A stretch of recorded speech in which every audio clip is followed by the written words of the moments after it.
Olá, boa noite. Nós vamos começar uma live agora com a doutora Maria Marta Pinto Ramos e nós vamos conversar sobre a capacidade de Jesus Cristo de trabalhar em time. A inspiração dessa live veio do primeiro capítulo desse meu livro que chama Metodologias Ativas, o que as escolas podem aprender. Se vocês desejarem adquirir, fale comigo, me manda um recado aqui. E a gente conversa sobre isso. A Marta já chegou, nós vamos convidá-la. Muito agradável sempre. O pessoal está entrando e vai ser muito legal. Oi, Marta, tudo bem? Tudo beleza, e com você? Tudo na paz. Alegre e satisfeita? Muito, muito alegre, muito satisfeita e muito ansiosa para chegar o dia de hoje. Oh, que legal! Eu também estava, porque essa conversa nossa, o pessoal está gostando muito e servir é uma das melhores características, né? Do nosso ator principal aí da live, né, Marta? Graças a Deus. Ah, que bom. Olha, a Natália Moreno entrou. Natália, até hoje, né, filho? Dá seu jeito. Marta, estava mostrando a sua tomada. Está mostrando a minha? Tomada. O que é tomada? Está mostrando a outra câmera. É assim? Ah, virou. Isso, perfeito. Você estava vendo a placa de luz da minha casa, Paulo? Você está vendo? Eu conheço essa tomada. Muito bem. Como eu não estou vendo o que você está vendo, então eu não dou notícia. Sim, mas agora ficou tudo ótimo. Então tá bom. Marta, como é que foi a semana, final de semana, esses dias de pandemia? Como é que estão os trabalhos seus, que são intensos? Vou me levantar aqui só para acender uma luz. Talvez fique um pouco melhor. Sim? Paulo, uma semana, infelizmente, difícil. O número de suicídio tem crescido muito, muito mesmo. Eu tenho ido 3 vezes mais ao consultório do que de costume. E vendo as pessoas perderem a esperança de que isto vai passar, né? E sem a flexibilidade para se refazer.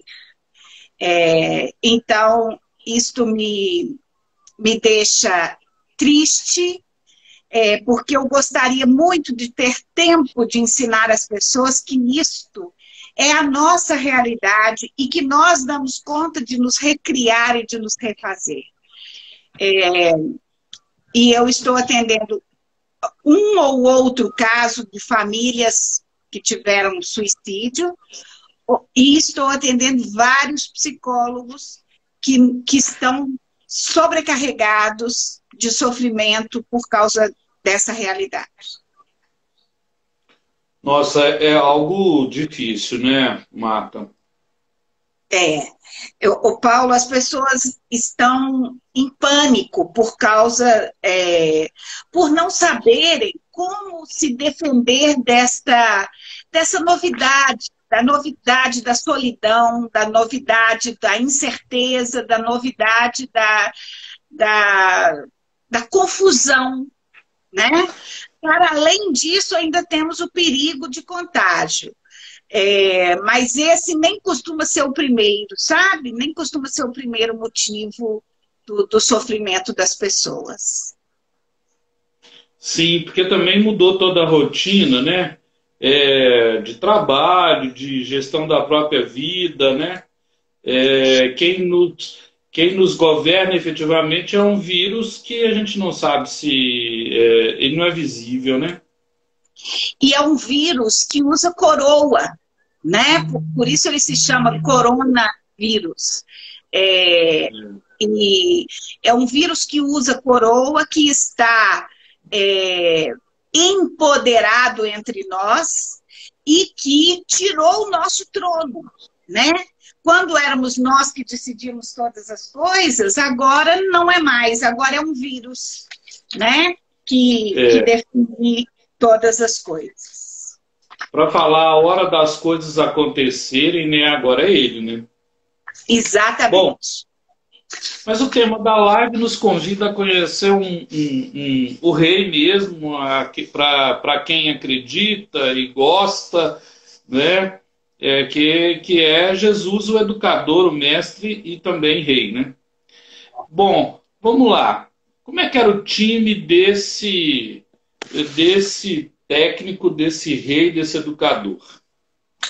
Ele tinha... Hoje na sociedade a gente tem diferença de grupo, equipe, time, né, Marco? E você que trabalha com RH também, com uma vasta experiência, como é que é essa coisa de separar grupo e equipe? Paulo, então, primeiro eu vou te contar a diferença entre equipe e depois eu vou te contar como é que era com Jesus. Quando a gente tem um grupo, as pessoas podem até fazer a mesma coisa, mas elas não têm metodologia, procedimentos, elas não têm basicamente comunicação entre elas. A gente liga para os vizinhos ou usa o WhatsApp e fala: sábado à tarde faremos um mutirão de limpeza na rua. E a gente capina, limpa, lava, né? E vai deixar a nossa rua linda e arrumada. Mas ninguém precisou combinar nada, ninguém vai precisar conversar se não quiser, essas coisas todas. Não tem um líder, tem só um motivador, né? Agora, quando é uma equipe, Paulo, quando essas mesmas pessoas do grupo, né, se juntam e falam assim: nós vamos fazer uma limpeza na nossa rua e vamos mandar o lixo para reciclagem e vamos replantar flores e vamos adubar o que já existem. Fulano é líder de tal equipe, ciclano é líder de tal equipe, os sacos de lixo serão dessa forma, nós começaremos tal hora e terminaremos tal hora, e as pessoas então começam a se juntar nas suas próprias equipes. Isso tudo vai transformando este grupo de pessoas em uma equipe, tá? Se você quiser a diferença entre isso e o time, é que o time está disposto a dar a vida por torcer por si mesmo. A equipe, ela necessariamente não tem que competir com ninguém. O time tem que competir com outro time. Tá bom? Só para ficar bem simples assim. Quando a gente escolhe fazer uma equipe, a gente pode escolher de duas formas. Ou eu escolho os melhores que eu conheço e trago para eles empoderarem a minha equipe, ou eu trago quem está comigo e empodero essas pessoas.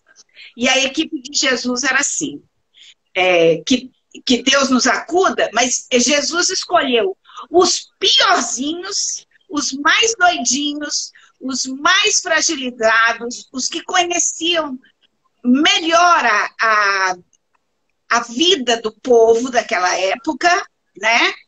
E falou: vem e segue-me.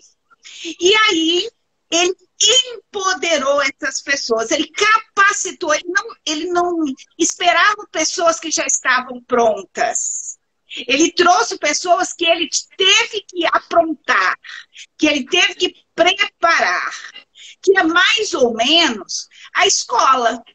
A escola recebe aqueles que a desejam, né?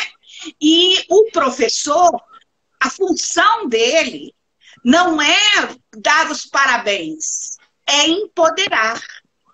A função dele é capacitar aquela pessoa que ainda não sabe, né? Através da equipe. E aí eu vou poder fazer trabalhos de grupo, vou poder fazer conversas, vou poder fazer um monte de atividades que vão capacitar aquelas pessoas. Não precisa necessariamente sempre ser o chefe administrativo. Nossa, então Jesus ele via a habilidade onde ninguém enxergava isso, né? Hoje em dia tem um jargão, né, no campo dos recursos humanos e também na escola, que é chá, né? Uhum. Competência, habilidade e atitude. Características, habilidades e atitudes. Isso. Aqui, nesse livro, eu estou trabalhando chave. Uhum. Isso aí Competência, vem as características, habilidade habilidades, e atitudes, os valores. valores e empreendedorismo. Isso aí. Por quê? Jesus via habilidade onde as pessoas não viam o famoso chá, né? Certo. Quais habilidades Jesus preferia assim, para o seu time? Porque o time dele fez sucesso.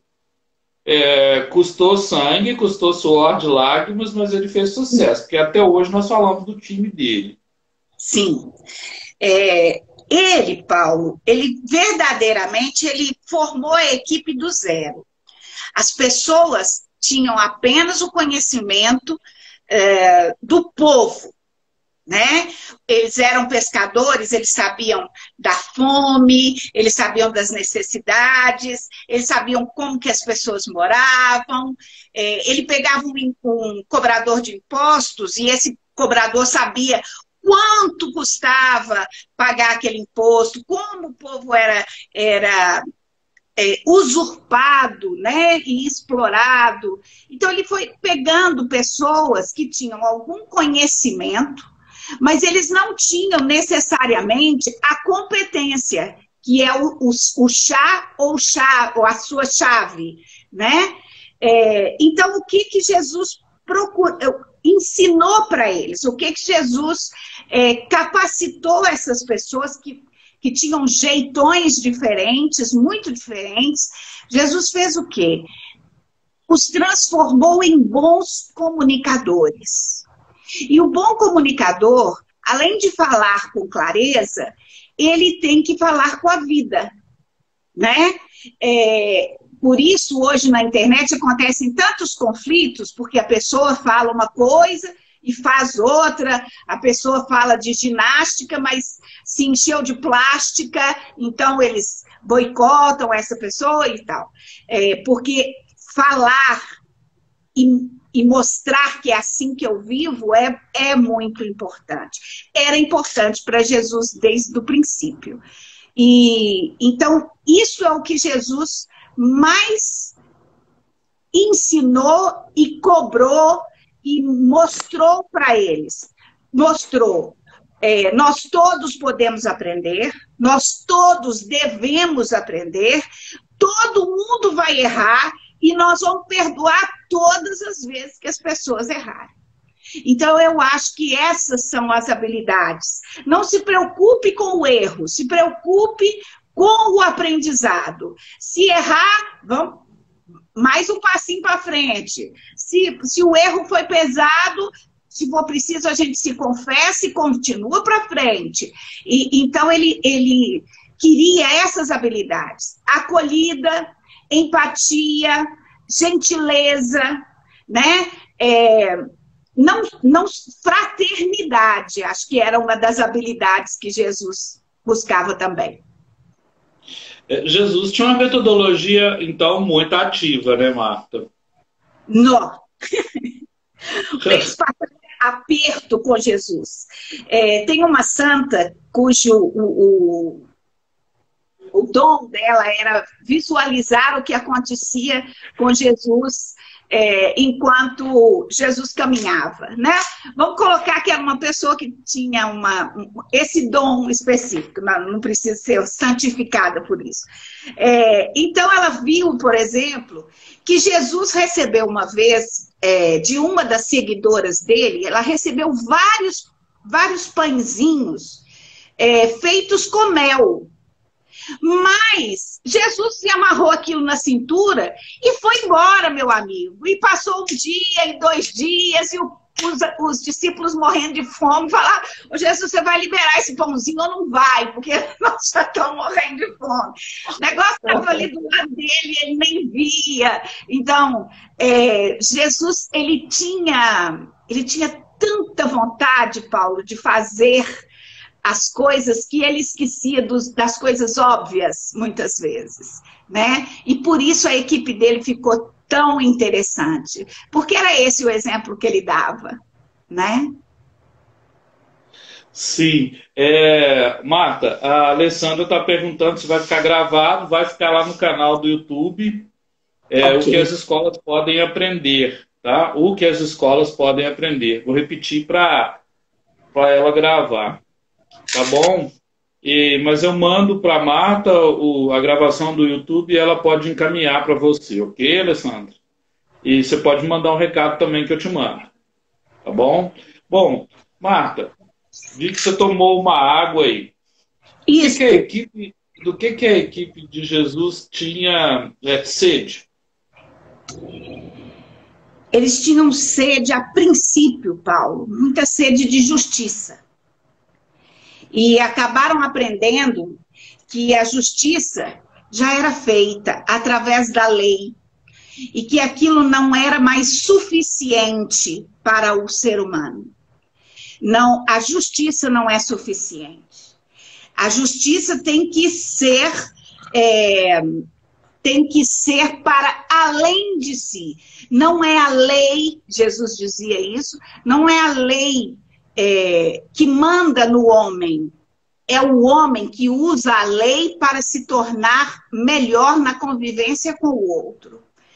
Ele nunca pediu que ninguém desobedecesse a lei, apesar de muitas vezes ter descumprido a lei em coisas básicas, como andar muito num dia de sábado, como querer fazer milagres em dias que não podia, ou de forma que não podia. Então, Jesus teve que mudar essa concepção da lei. Gente, o que tem que ser feito é o bem. Com lei ou sem lei, faça o bem. A César o que é de César, a Deus o que é de Deus, e faça, através disso, o bem. E ele sempre permitiu que os outros líderes liderassem também. Nunca disputou a liderança com ninguém. Sim. Marta, aqui a Alessandra está falando assim, ó. A Cláudia falou que Jesus era um grande mestre. A Alessandra está falando que essa relação com a equipe escolar é perfeita. O Wanderson Vinícius está dizendo para você falar da liderança de Pedro. Alessandro, para você fazer essa relação, tem esse livro, o primeiro capítulo são as metodologias ativas de Jesus, tá bom? Então, se você interessar, fala comigo. Nós estamos debatendo o primeiro capítulo desse livro que a Marta leu, né? Esse livro é de minha autoria, mas assim, muitas das coisas que estão aqui eu aprendi foi com ela também, tá? Então vamos lá. Aprendemos juntos, né, Paulo? Junto, a gente é farinha do mesmo saco. Isso aí. Esse time aqui já faz parte há muito tempo. Marta, Jesus não era empresário, inclusive hoje muitas pessoas usam o nome dele para poder se tornarem empresários, né? Mas assim, se ele fosse um empresário, que tipo de empresário ele seria? Empreendedor ele não era empresário. O que você disse? Não era? Ele não era empresário, mas ele era um empreendedor. Era um empreendedor. Eu já me perguntei isso várias vezes, sabe? Será que Jesus teria uma escola? Será que Jesus teria uma igreja?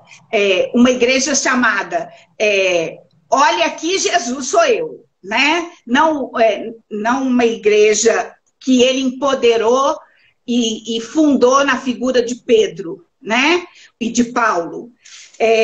Então, eu fiquei pensando isso e vou ser muito atrevida em te dizer que Jesus teria um restaurante.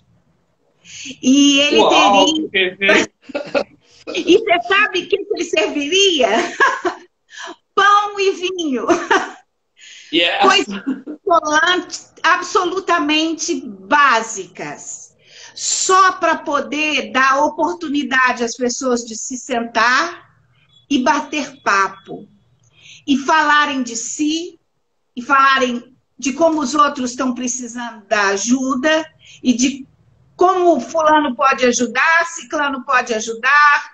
Então, eu imagino que seria quase uma padaria, sabe? Jesus seria o dono da padaria e distribuiria o pão para todas as pessoas com um pouquinho de vinho para aquecer, para alegrar, para celebrar a vida, enquanto se dividia a vida com todos. De verdade, eu penso que Jesus seria assim. E, enquanto isso, não tem jeito de não aprender, Paulo. Se você quiser ser um líder político e você sentar-se com o povo, você vai aprender.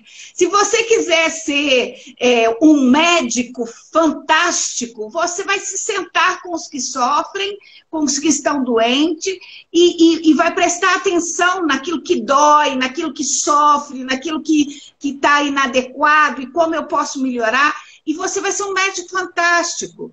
Eu acho que Jesus liberaria a mesa para todos, e então deixaria que as pessoas aprendessem com ele e uns com os outros. E a gente pagaria com valor ou com preço? Porque as pessoas confundem valor e preço. Qual que é a diferença de valor e de preço, Marta? Preço é aquilo que alguém define para mim quanto que eu tenho que pagar. Valor é aquilo que eu pagaria por aquilo, né? Ou o quanto aquilo é importante para mim, né? Para mim, que não fumo, isqueiro não vale nada. Mas para um fumante, um isqueiro vale muito, né? Ele não consegue fazer o que quer sem uma caixa de fósforo ou um isqueiro. Para mim, uma caneta é valiosíssima. Eu faço coleção de lápis, né? E todo lugar que eu vou e tem um lápis diferente, eu guardo de lembrança, peço licença, guardo de lembrança. E acho que Jesus não cobraria. Acho que ele pagaria um valor muito grande para que as pessoas pudessem estar com ele. Ele seria um empresário às avessas. Ele pagou um valor muito grande já, né? E acho que continuaria fazendo isso, pagando um valor muito grande para que a gente pudesse gastar nosso tempo, que sem dúvida é o maior valor que um ser humano pode ter, né? O tempo bem vivido é, sem dúvida, a coisa mais valiosa que um ser humano tem. O tempo tem um valor indescritível. Ele não tem preço. Não dá para comprar o tempo, né? E Jesus, então, pagaria para que a gente tivesse o direito de usar o tempo para aprender com todos. Aprender entre nós. E quando alguém entrasse lá e quisesse desfazer tudo, e Jesus percebesse que alguém estava em apuros, ele pagaria mais ainda. E entraria na conversa e até salvar a dúvida ou o mal-entendido daquela pessoa. Bom, Marta, ele era um professor e tanto. Entrando nessa dimensão da escola, né?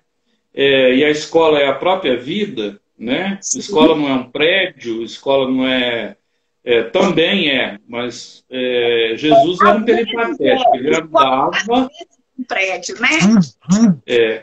Ele andava e ia ensinando as pessoas, né? Ele era um peripatético, como falava na Grécia, né? Isso. Quais as competências socioemocionais que ele desenvolvia no seu time? E o Pedro, apesar de ser um aluno meio TDAH, meio impulsivo, né? No livro Temperamento Controlado pelo Espírito Santo, parece que ele era visto como um sanguíneo.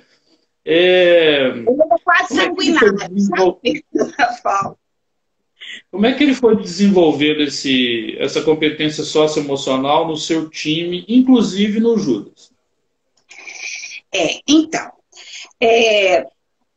Jesus, ele usava uma técnica que hoje a gente aprendeu, que é uma técnica que quebra defesas, é uma técnica que encanta e envolve e se torna quase inesquecível.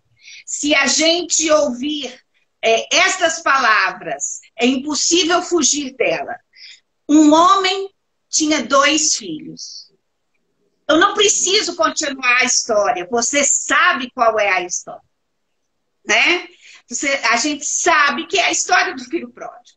E tamanha a capacidade que Jesus tinha de contar aquelas histórias. Elas se tornavam inesquecíveis.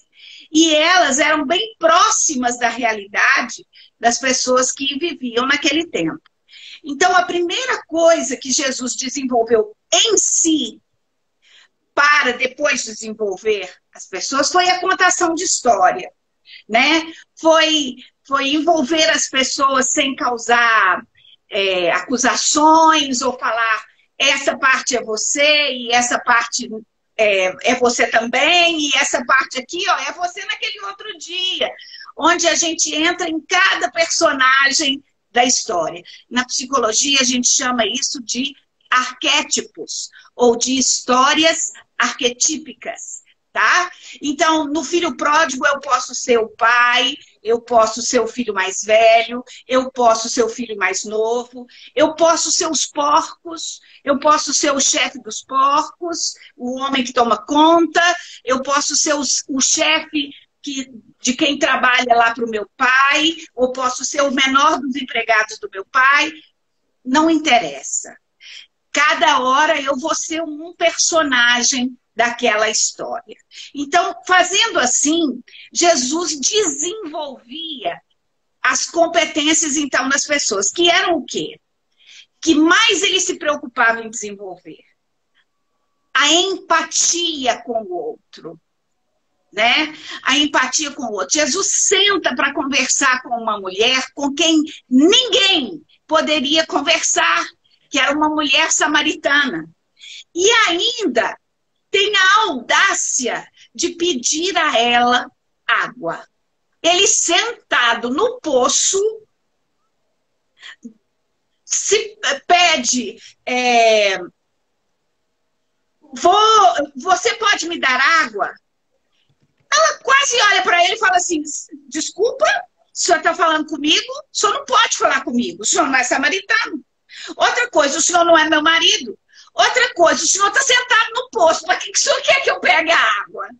Né? E ela podia ter brigado com Jesus de várias formas, mas ela, aos pouquinhos, vai se colocando mais perto de Jesus. E é o diálogo mais comprido, mais longo diálogo que nós temos no Novo Testamento. Jesus com a samaritana num poço d'água, né? Então ele desenvolve a empatia, ele desenvolve a autoestima. Aquela mulher era uma execrada, ela já tinha tido 7 maridos, ela tinha que ter sido morta praticamente a pedradas, e Jesus dá a maior importância a ela e ainda ensina para ela como entrar na vida de uma pessoa sem se intrometer e ainda recebendo uma água que nunca se acaba, né? E essa mulher volta revigorada para dentro da comunidade dela, né? Ele também ensina muito, Paulo, a paciência, o autoconhecimento. O que tem se você é do time do Paulo? O que que tem se você é do time do Apolo? O que que tem se você... O seu é o Cruzeiro? É o Cruzeiro. O time, o seu. O time. Isso. O que que tem se você... Aqui, eu respeito o outro também, tá? Ah, meu Deus do céu. Isso mesmo, Paulo. A gente tem que ser eclético. Eu respeito. Depois tem alguns problemas de purificação, mas eu respeito. Todos nós vamos ter, Paulo, todos nós. Seja com o batom, seja com o time, seja com a cerveja em excesso ou outras coisas assim. Vamos todos ter que um dia reconhecer quem somos. Isso é autoconhecimento, né? Sim. Tantas vaidades desnecessárias, tantas brigas desnecessárias, e um dia a gente vai ter que cair em si. Nós não somos Jesus, nós somos pessoas que tentam ser como Jesus, mas que a gente perde o foco cada vez que pisca os olhos, pelo menos eu, né? Eu também. Então, outra coisa que Jesus queria muito pedir para os apóstolos e os discípulos era: não esperem que eu esteja perto de vocês. Façam. Você aprendeu? Então faça.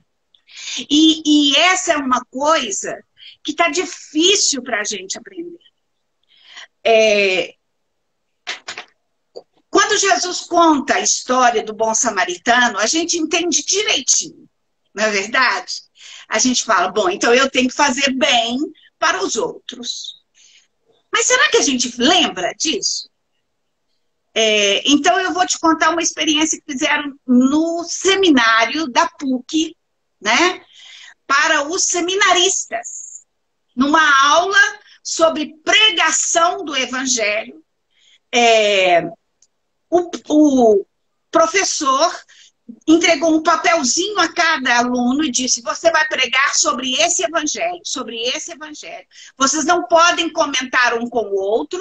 Existe um ou outro evangelho repetido, mas na próxima aula vocês têm que fazer uma homilia sobre o evangelho que eu estou lhe entregando. E para todos ele entregou o bom samaritano.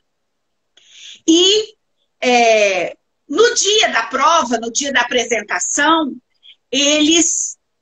o professor contratou um ator do grupo de artes cênicas, né? E pediu a ele que fosse um mendigo. E esse mendigo ficou exatamente onde todos teriam que passar, Paulo. E uns chamaram o coordenador para tirar o mendigo dali, outros passaram por cima sem ver, outros xingaram porque ele não tinha que estar ali, e assim por diante. Nenhum, estando absolutamente preparado para falar sobre o bom samaritano, nenhum deles olhou e cuidou ou perguntou do que precisava, ou pediu para esperar. Eu tenho uma aula, mas você me espera que depois eu vou te ajudar? Não, não. Nós somos assim, né? A gente tem a grande desculpa de que a gente não consegue resolver todas as coisas, e não conseguimos mesmo, tá? Essa desculpa é fantástica, porque a gente não consegue mesmo. E eu acho que isso nos amortece a consciência no final das contas. Eu acho que a gente acaba se esquecendo. E uma vez perguntaram ao Papa João Paulo II, na virada do ano 1999 para o ano 2000, perguntaram para o Papa: Santidade, Jesus mudou o mundo com 12 apóstolos, mas hoje nós temos 2,5 bilhões, em 1999, nós temos 2,5 bilhões de amigos de Jesus, de discípulos e de apóstolos de Jesus, e nós não conseguimos mudar o mundo, que Jesus mudou com os 12. O que está acontecendo conosco que nós não conseguimos mudar o mundo? E o Papa, muito sábio, abaixa a cabeça e diz: sabe o que é? É que as pessoas se esquecem de fazer o bem no qual elas acreditam. E esse esquecimento de fazer o bem que a gente acredita nos limitou como cristãos. Nós hoje nos preocupamos com tantos milhares de coisas reais, horário de trabalho, horário do ônibus, horário da life, horário disso, horário daquilo, e tantas outras preocupações, que a gente se esquece do bem no qual a gente acredita. E seria tão bacana se a gente tivesse uma listinha pregada no espelho do banheiro na hora de escovar o dente. Qual é o bem que eu vou fazer hoje? Pode ser um de cada dia. Não precisa ser todo dia o mesmo, não precisa ser 50 coisas boas no mesmo dia. Mas se eu definisse qual é o bem que eu vou fazer hoje, seria fantástico. Nós mudaríamos o mundo com um bem por dia, né? Seria fantástico. Eu acho que é isso que os professores tentam na sala de aula, e era isso que eles deveriam conferir com os meninos, né? Lembra, no nosso encontro passado, eu disse, nós precisaríamos perguntar para os meninos, o que vocês vieram fazer na escola hoje? Né? Nós todos os dias nos encontramos aqui para aprender e ensinar. Ver os coleguinhas é consequência, jogar bola é consequência, né? Nós estamos na escola para aprender e ensinar. Seria fantástico se a gente pudesse perguntar, e qual o bem você quer fazer hoje? Né? Ah, eu vou catar o lixo que cair do lado da lixeira. Ah, eu vou fechar as torneiras que estiverem pingando. Ah, eu não sei. Né? Tem bilhões de bens que a gente pode fazer com muita facilidade. Eu não tenho certeza. Pequenos, né? E pequenos, não precisa ser uma coisa extraordinária, mas viver o ordinário de maneira extraordinária, né? Isso. Essa talvez seja uma característica de Jesus, assim, bacana, né? O professor que vive o ordinário de maneira extraordinária, ele tem um olhar de contemplação pelo estudante, ele tem uma ação que pode mobilizar aquele estudante para melhorar. Ontem, por exemplo, nós fizemos uma live extremamente bacana com o professor Hélio Magri, lá do Rio Grande do Sul. E eu convido vocês a dar uma entrada lá no canal, que as escolas podem aprender e ver. Ele é dislexo, ele é descalcúlico e ele é distraído. O tema da live é o livro dele. Eu sou dislexo, descalcúlico e distraído. E daí? Ontem ele mostrou para nós com tanta elegância como que ele se superou. E hoje é um professor universitário de renome no país, morou na Inglaterra, e ele teve que conviver com um temperamento que ele só descobriu aos 43 anos. Então, assim, pessoas que a gente chama de andragogia, né? Jesus curou muita gente adulta, né? Então, ele ajudou a cuidar de pessoas adultas.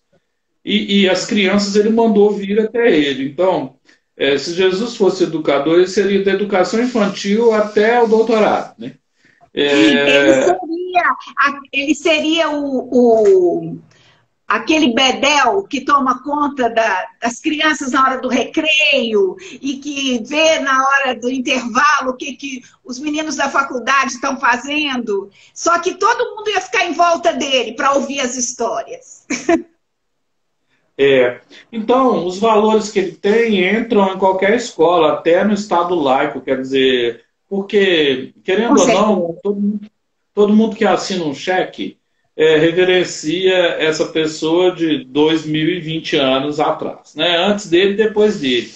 Então, um professor que tem moral, né? Antes desse professor e depois desse professor. Olha que legal. Quando o aluno te Legal encontra e fala demais. assim, professor, eu sou uma pessoa antes da sua aula e depois da sua aula eu me transformei em outra. Bom, Marta, Jesus, ele tinha um perfil, né? Um Sim, perfil de educador. ok.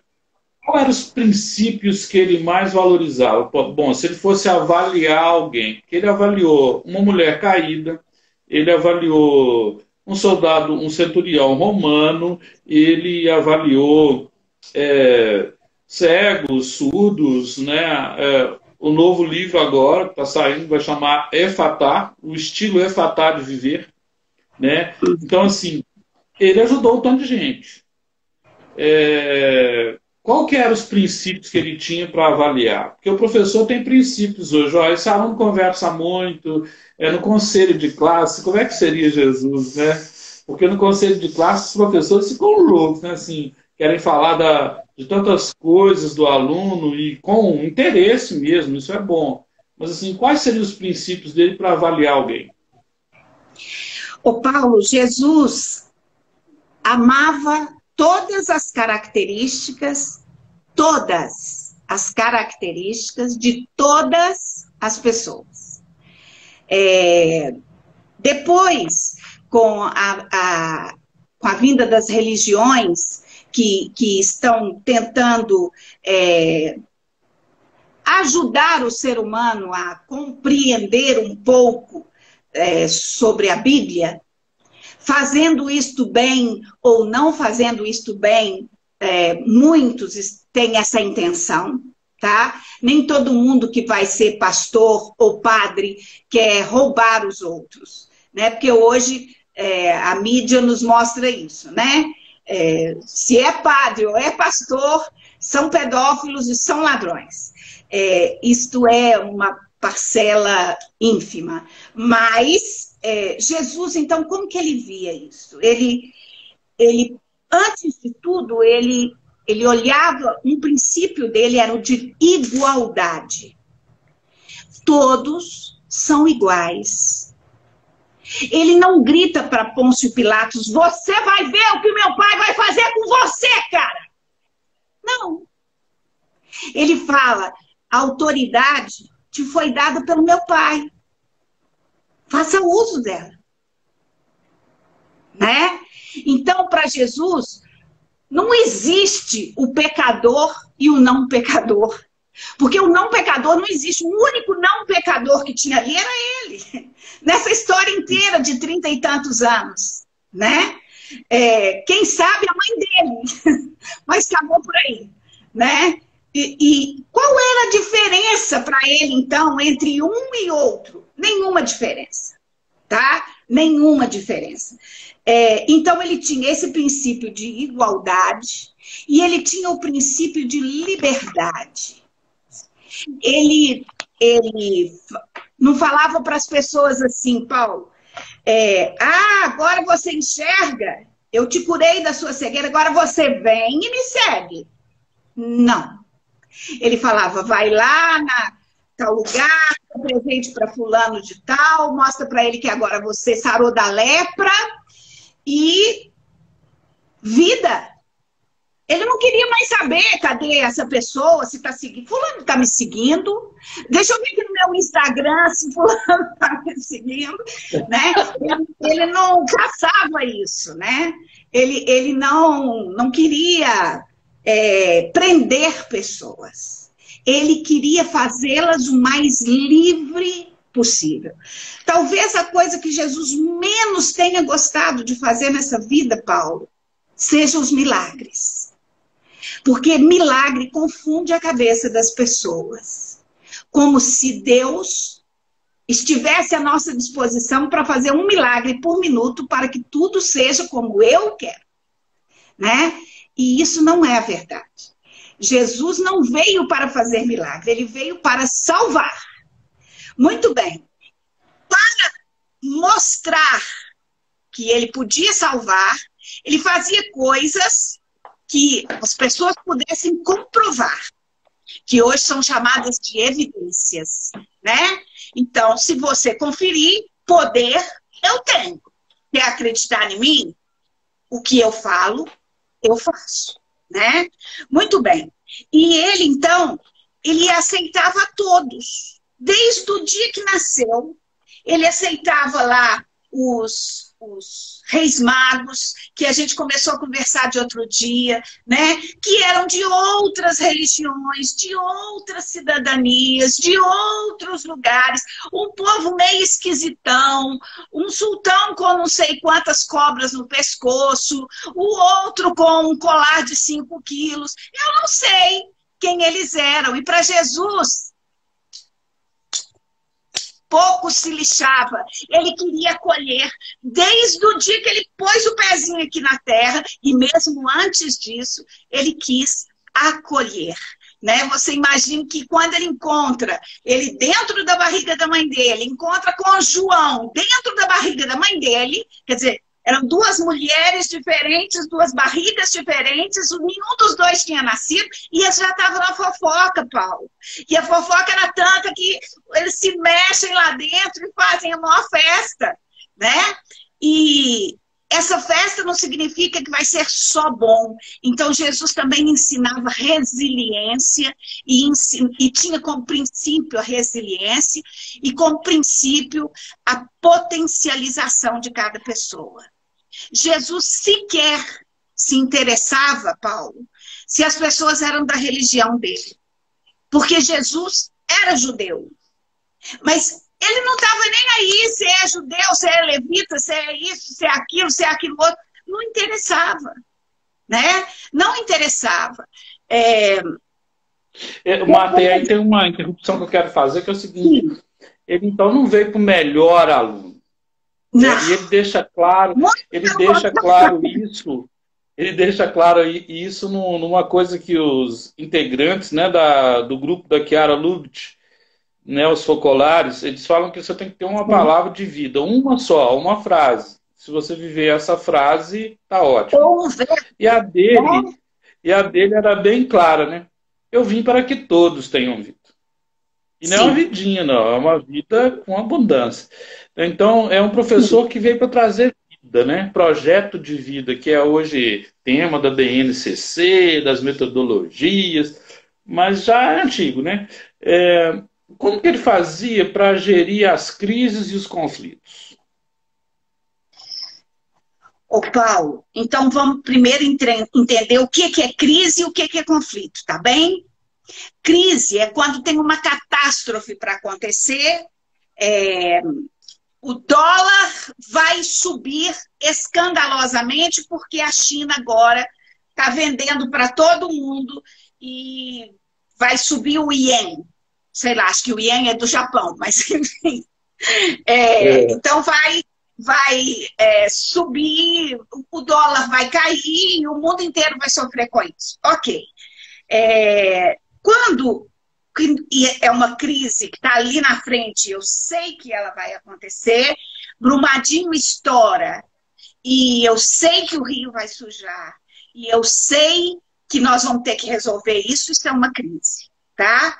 Um conflito é quando uma pessoa erra um procedimento ou erra uma coisa que tinha que ser feita e aquela pessoa erra.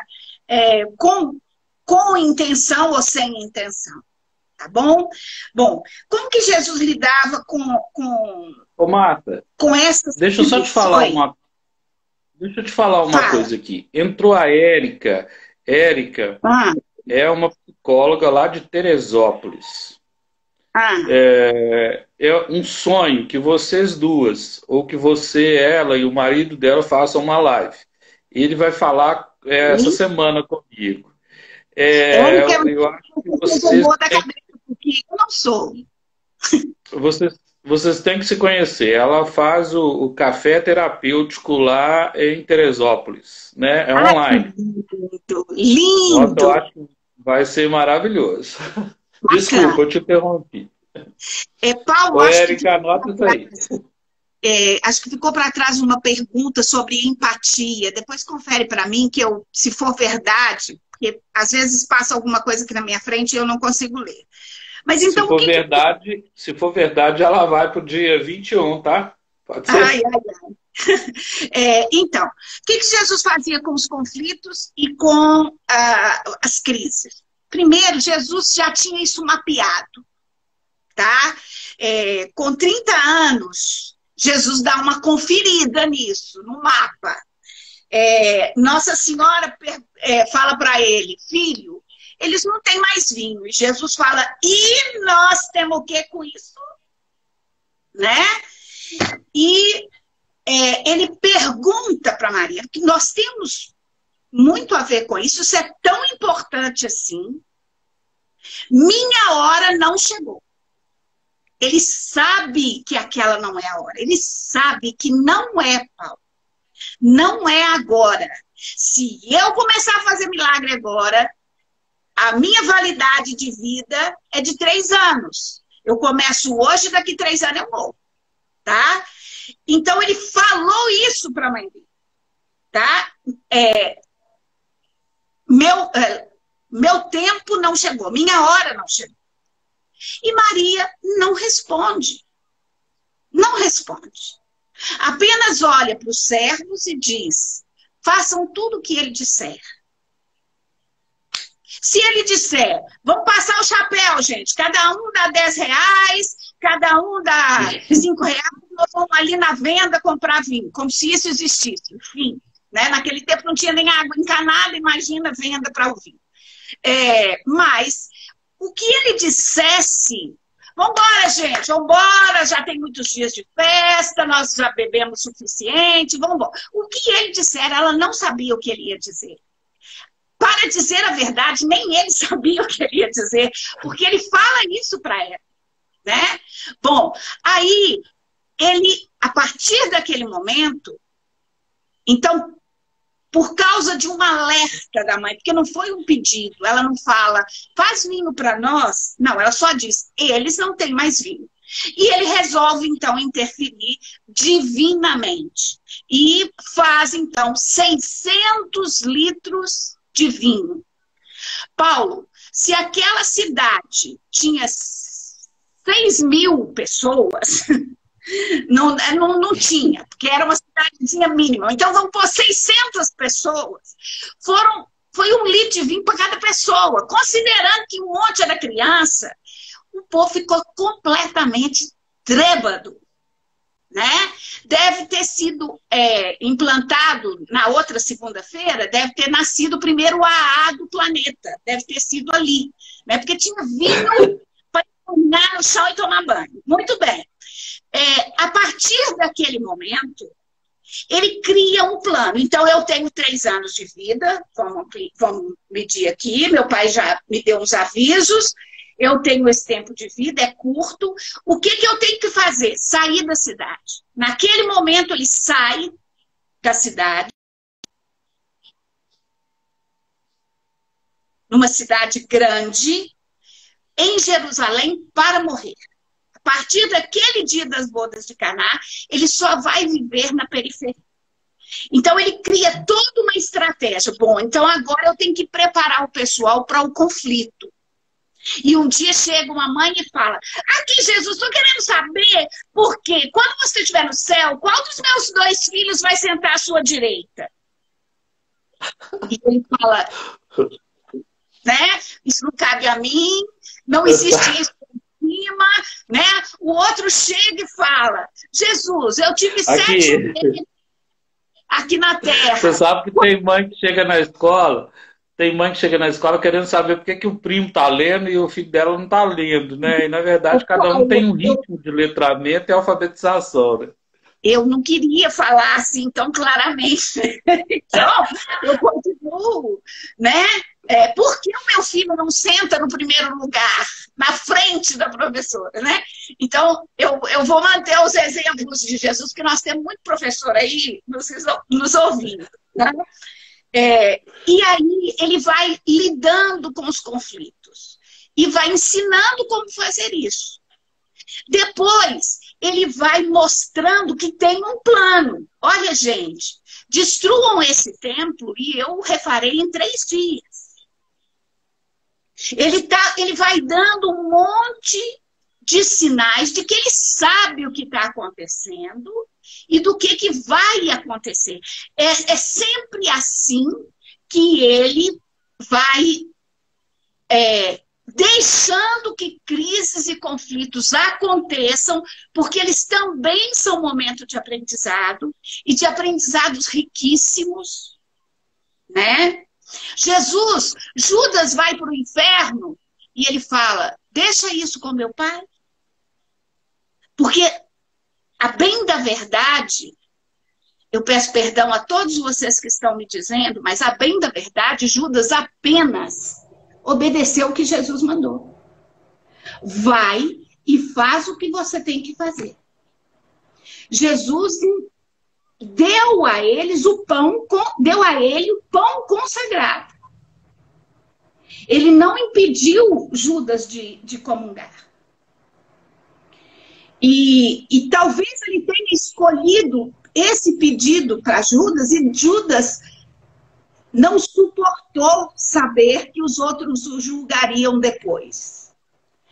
Eu sei que quando a gente julga o Judas, nós estamos absolutamente errados, porque não temos esse direito. Por pior que tenha sido. Ainda mais no mês do Setembro Amarelo, né? E tantas outras pessoas, né? Me preocupa agora que a gente tem 1 minuto. Senhor Jesus. E você ainda tem perguntas? Não. Para você fechar aí direitinho. E a gente marcar dia 21 ou 23. Eu acho que você me fala e depois a gente comunica. Quais são os dias da semana? 21 é? Vou olhar terça-feira de novo? Segunda... Se for terça-feira... Terça, 22. Para mim é melhor. Tá bem? 22. Perfeito, tá marcado. Paulo, o que eu teria para dizer para nós é: não se preocupe com os erros. Veja os erros e ria deles. Eles fazem parte da nossa vida. Lembre-se sempre, não se permita esquecer que o que Jesus nos pede como mestre é que a gente faça o bem que a gente acredita. Não precisamos nem começar a acreditar em outros bens. O bem no qual a gente acredita é ele que a gente precisa fazer. Não temos que ter outra coisa senão gratidão. Quando a gente vê alguém que não está aprendendo, vamos agradecer a Deus, porque nós vamos ter que aprender outro jeito de ensinar, né? Essa é a grande pegada de Jesus. Seja qual for o erro, seja qual for o absurdo dos absurdos, ele está no plano de Deus, porque senão não estaria acontecendo. Tá bem? Perfeito.